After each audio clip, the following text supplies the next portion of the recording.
On January 20th, 1983, someone called the police, telling them about a Cadillac Coupe Deville that was abandoned. It had been sitting in front of the Varuna Boat Club in Brooklyn for 10 days. Police shook the car and initially determined that the trunk was empty, so they had it towed to the police department. When they got to the station, the trunk was open and a man was found partially frozen behind a chandelier. He had numerous bullet wounds and had his hand in front of his face in a defensive position. Police identified him as Roy DeMeo, a Mafia member who they were already investigating for numerous murders, drug trafficking, and racketeering. Now they had to figure out how the man they knew as a cold-blooded killer ended up dead in his car trunk. Welcome to History's Biggest Villains.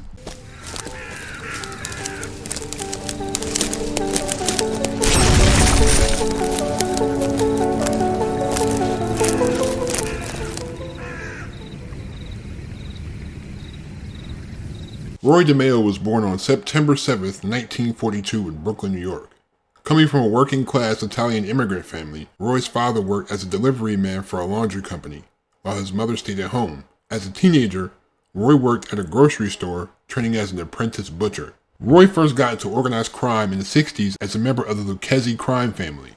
They controlled towing companies and junkyards, and they also operated a car theft ring in Flatlands and Canarsie. His crimes caught the eye of Nino Gaggi, a successful racketeer and soldier in the Gambino crime family. Nino told Roy that his car theft operation would be even more successful if he joined the Gambinos, and Roy accepted the invitation. Throughout the late 1960s, the pair thrived as loan sharks, but Roy was building his own crew of car thieves, which would be known as the DeMeo crew. The first member of this crew was 16-year-old Chris Rosenberg. He met Roy while dealing weed at a Canarsie gas station in 1966. Chris despised his Jewish heritage and longed to distance himself from it. By 1972, Chris introduced Roy to his friends and they all ended up working for him. The other members of the crew included Joseph and Patrick Testa, Anthony Center, Richard and Fred Denome, Henry Borelli, Joseph Guglielmo, who was DeMeo's cousin, and later Vito Arena and Carlo Profeta. He even worked with the Iceman Richard Kuklinski. The car theft ring involved stealing up to 7 luxury cars a night, sending them to chop shops, then selling the parts for a massive profit. Even though Roy had no banking experience at all, he was able to join the board of directors at a Brooklyn credit union. He used his position to launder the profits from his illegal businesses. He even showed his credit union colleagues how to launder drug money. Roy also used funds from the credit union to build up his loan sharking operation. Roy committed his first murder in 1973. Paul Rothenberg was New York's top porn distributor, making extortion payments to DeMeo. The police raided Paul's business and asked him about Roy's money laundering operation at the credit union. When it became clear that Paul might snitch, Nino ordered a hit on him. Once Paul was released on bail awaiting trial, Roy summoned Paul to a restaurant for a meeting, then led him into an alley in Long Island, shooting him twice in the head with a silenced .38 caliber pistol.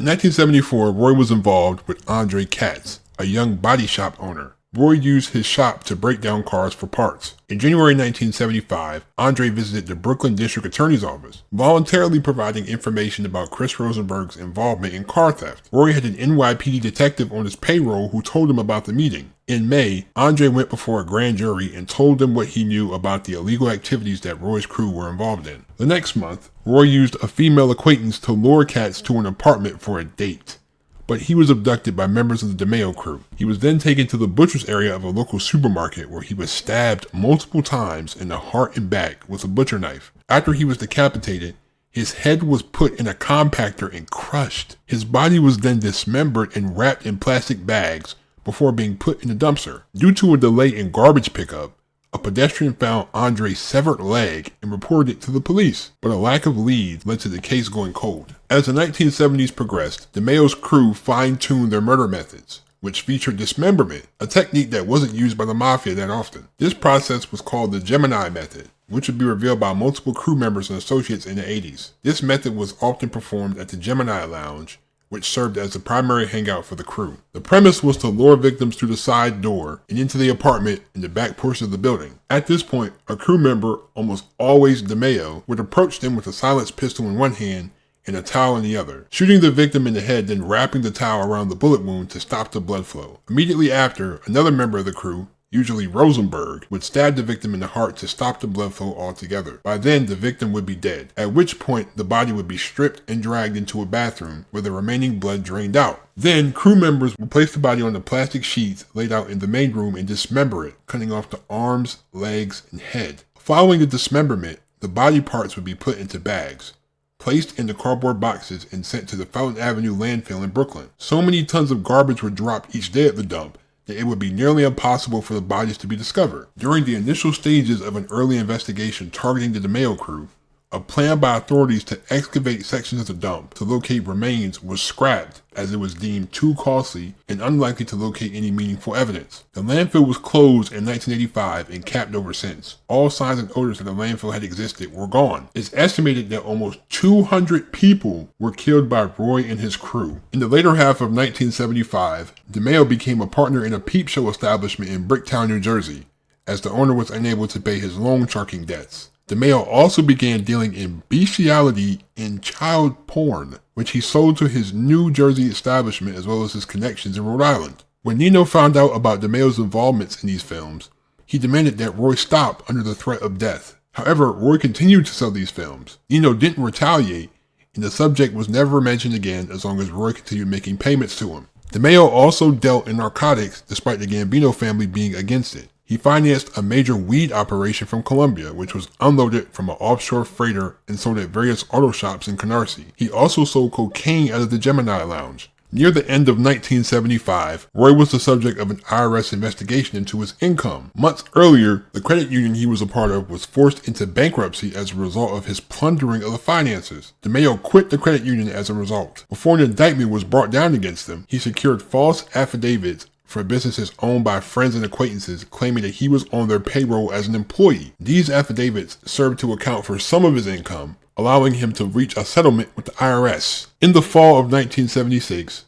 the family went through a massive change when Carlo Gambino died of natural causes. Paul Castellano was named as Gambino's successor, with Aniello Della Croce retaining the position of underboss. Nino was elevated to the position of capo, taking over the crew of men that Castellano previously had. This promotion was beneficial for Roy, whose mentor was now even closer to the family leadership. Another advantage was that with Gambino dead, the new associates would be eligible for membership into the family. Castellano didn't immediately open the books for new members, instead choosing to promote existing members and reshuffle his capos to new crews. He initially opposed the idea of Roy being made. Castellano also felt that DeMeo was uncontrollable. Nino's attempts of persuading Castellano to make DeMeo were constantly rejected. By 1977, Roy was frustrated about not being made and searched for opportunities that would get larger returns for his superiors. DeMeo secured his induction into the Gambino family by forming an alliance with an Irish-American gang known as the Westies. The leader of a rival Irish gang, Mickey Spillane, was causing delays for the construction of the Jacob K. Javits Convention Center, much to the frustration of Castellano, who had dealings in the project. After the unsolved murder of Spillane in May 1977, Westies leader James Coonan assumed control of the Irish mob rackets on the west side of Manhattan. Roy persuaded Nino to go into partnership with the Westies. Shortly afterward, Coonan and the second-in-command Mickey Featherstone met with Castellano, in which they agreed to become a de facto arm of the family and share 10% of all the profits. In exchange, the Westies would be included in several lucrative union deals and take on murder contracts for the family. It was his pivotal role in the Westie-Gambino alliance that convinced Castellano to give Roy his button. DeMeo was made in mid-1977 and put in charge of handling all family business with the Westies. He was ordered to get permission before committing any murders and to avoid selling drugs. His crew, however, continued to sell large amounts of cocaine, weed, and a variety of narcotics. DeMeo also continued to commit unsanctioned murders. Chris Rosenberg, one of Roy's first associates,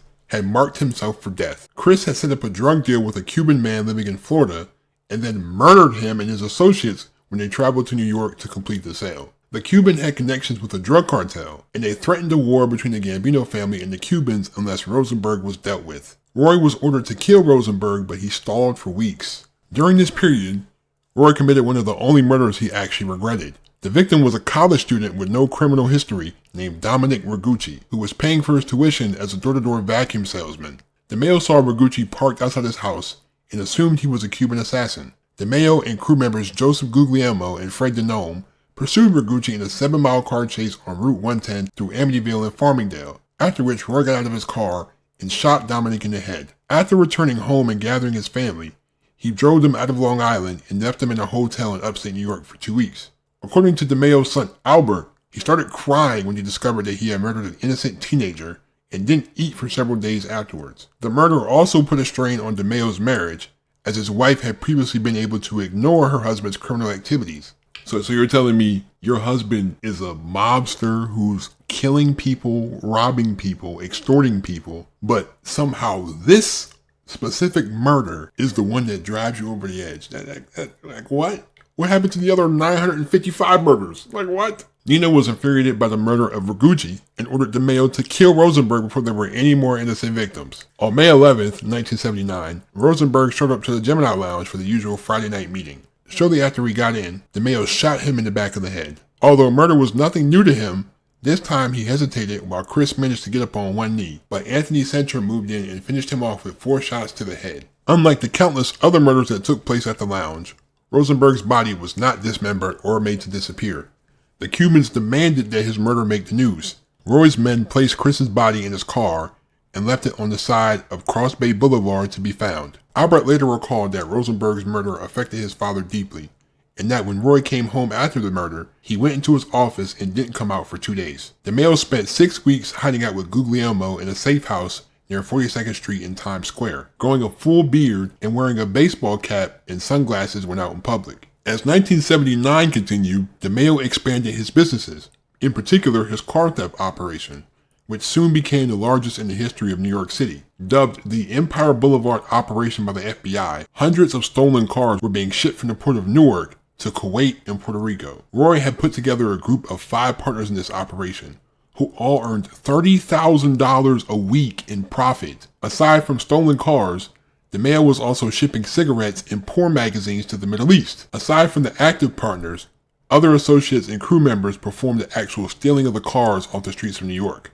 Among these associates was Vito Arena, a longtime car thief and armed robber who worked for DeMeo in 1978. In 1979, the Empire Boulevard operation was nearly stopped by a legitimate car dealer who threatened to inform the police. He was killed along with an uninvolved acquaintance before he could provide any information. In late 1979, Roy and Nino had conflict with James Eppolito and his junior, 2 May Gambino members in his crew. They were the paternal uncle and cousin of a corrupt former NYPD detective, Louis Eppolito, whose father was also a May member of the Gambino family. The elder Eppolito met with Castellano and accused DeMeo and Gaggi of drug dealing, which carried a death penalty. Castellano, who was loyal to Nino, sided against Eppolito and gave Nino permission to do what he pleased. He and Roy shot both Eppolitos to death in their car en route to the Gemini Lounge on October 1st, 1979. A witness driving by right as the shots were fired alerted a nearby police officer, who arrested Nino after a shootout that left Nino with a bullet wound to the neck. Since DeMeo had split up with Gaggi after they left the scene, he had not been arrested or identified by the witness. Gaggi was charged with murder and the attempted murder of a police officer, but was only convicted of assault and given a 5 to 15-year sentence in federal prison due to witness tampering. Wow. Roy murdered the witness shortly after Gaggi's sentencing in March 1980. The Empire Boulevard operation had continued to expand into 1980 until the warehouse serving as its headquarters was raided by agents from the New York branch of the FBI that summer. Henry Borelli and Fred Denome were arrested in May 1981 for their roles in this operation, but there was not enough evidence to arrest any of the other members. Roy ordered Borelli and Denome to plead guilty to the charges in hopes that it would stop any further investigation into his activities. By 1982, the FBI was investigating the enormous amount of missing murdered people linked to DeMeo or who had been last seen entering the Gemini Lounge. Around this time, an FBI bug was placed in the home of Gambino capo Angelo Ruggiero. It picked up a conversation between him and Gene Gotti, a brother of John Gotti. In the conversation, it was discussed that Castellano had put a hit out on DeMeo, but was having trouble finding someone willing to do it. Gene mentioned that John was apprehensive about taking the contract, as DeMeo had an army of killers around him. It was also mentioned that John had killed fewer than 10 people, while DeMeo had killed 37 that they knew about. According to mob informant Sammy the Bull Gravano, eventually the contract was given to Frank DiCiccio, but DiCiccio and his crew couldn't find DeMeo either. DiCiccio allegedly handed the job to DeMeo's own men. DeMeo's son Albert wrote that in his final days, he was paranoid and knew that he would die soon, wearing a leather jacket with a shotgun concealed underneath. DeMeo even considered faking his own death by having Albert shoot him and laying low. On January 10th, 1983, DeMeo went to crew member Patty Tess's house for a meeting. That night, he failed to attend his daughter's birthday party, which caused his family to get suspicious. Albert later found Roy's watch, wallet, and ring in the study room, along with a Catholic pamphlet. 10 days later, on January 20th, Roy's Cadillac Coupe Deville was discovered in the parking lot of the Varuna Boat Club in Sheepshead Bay, Brooklyn. The car was towed to a nearby police station, where it was searched by NYPD Organized Crime Control Bureau detectives. DeMeo's partially frozen body was found in the trunk with a chandelier on top of it. He had been shot multiple times in the head and had a bullet wound in his hand, assumed to be a defensive wound caused when his killers opened fire on him. The task force investigating the DeMeo crew theorized that he was set up in a similar way to how he set up Rosenberg, and that Gaggi, Testa, and Center were present when he was killed. In April 1984, Colombo family soldier Ralph Scopo was overheard on a wiretap talking to an associate that DeMeo was killed by his own family because they believed he wouldn't be able to stand up to the amount of charges against him without snitching. According to Scopo, Castellano had to put him away because DeMeo was crazy and had cast iron balls. This is a member of the Mafia saying this, by the way. Anthony Gaspipe Casso claimed that Castellano ordered John Gotti and Frank DiCiccio to kill DeMeo, but they couldn't get close to him. DiCiccio suggested Casso could do it, as he knew Anthony Center and Joseph Testa well. Casso ordered them to kill DeMeo, promising them that there would be no retribution and that afterwards they could join him in the Lucchese family. DeMeo visited the home of Patty Testa to collect money he was owed. Joseph Testa and Center were both there, and as Roy sat down and waited for a coffee, they shot him dead. According to Casso, Castellano ordering DeMeo's execution sealed his own fate as well, as Gotti and DiCiccio were planning to kill him. Casso said they would have never dared to move against Castellano while DeMeo was alive. In 1984, a 78-count indictment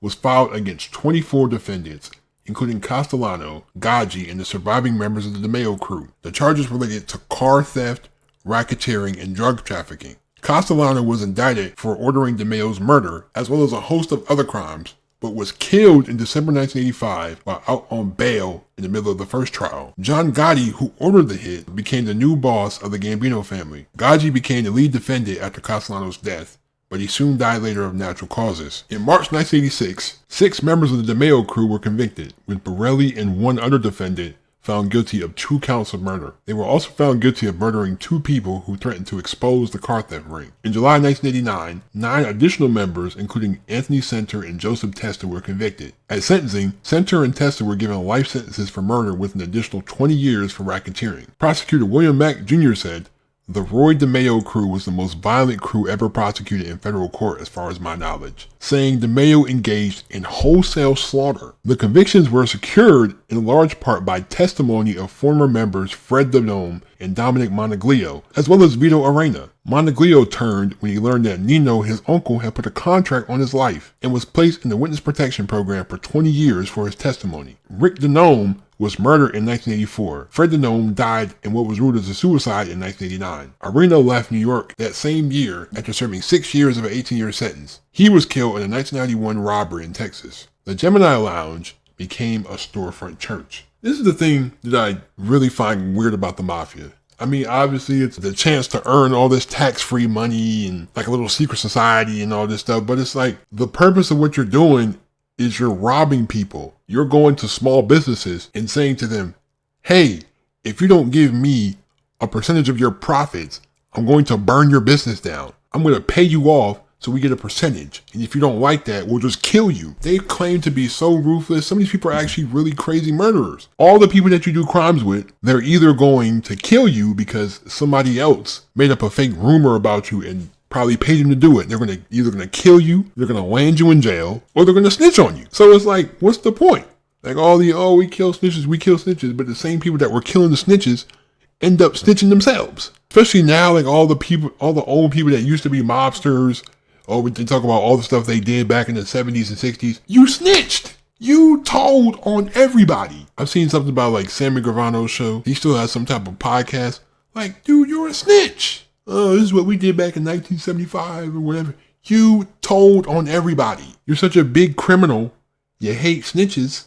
But then you go out and snitch when somebody offers you some jail time. Like, it's no loyalty. It's really no loyalty because these people are getting killed over hearsay.